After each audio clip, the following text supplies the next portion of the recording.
balance. Somebody's child in here is laying in the balance and waiting on you to take your rightful place in prayer. Hallelujah. Hallelujah. Don't go into prayer wondering how long is this going to take. Sometimes it only takes a few moments, but sometimes you got to ride it out. The spirit of prayer drop on you, yield to it. You might be out having lunch with your neighbors and your friends. Don't you miss God. Don't you miss that moment. He trying to see if he can trust you. He trying to see if you value him over who you eating with. Sometimes you got to get up and slip away into the bathroom. Hallelujah. You got to say, excuse me for a moment. I'll be right back. You go in there, you take Goliath's head off, you put the enemy under your feet, and you have one of the biggest battles of your life, and then you straighten up your clothes and go back out there like ain't nothing happened. But the battle done been fought, and the enemy lost. Hallelujah. Your main concern is that you obey God. You know, listen, ain't no deep people. The only deep people is those who obey God.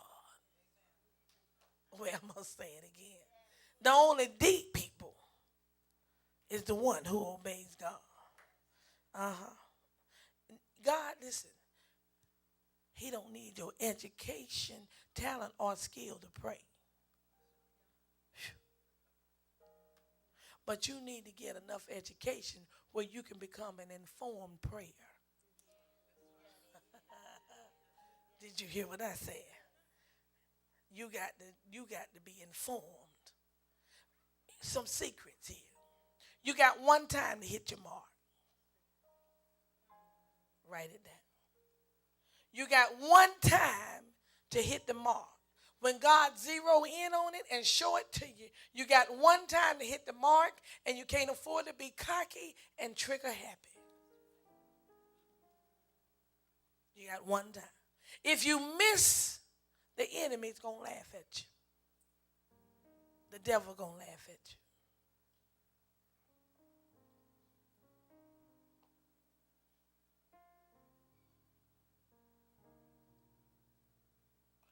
Number two, when you praying for others, don't tell everybody what you're praying for. That's your assignment. Their life is not to be publicized like that.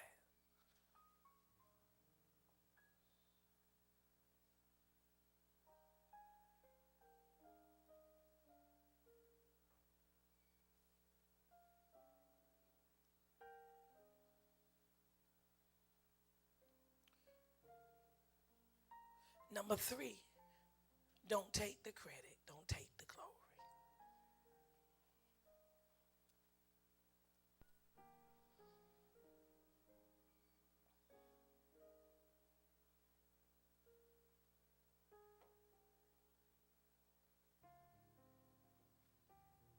Now, put a circle around those three. And at the top of that circle,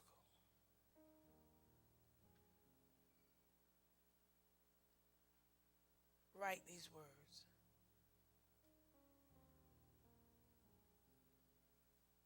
Lord, give me a clean spirit.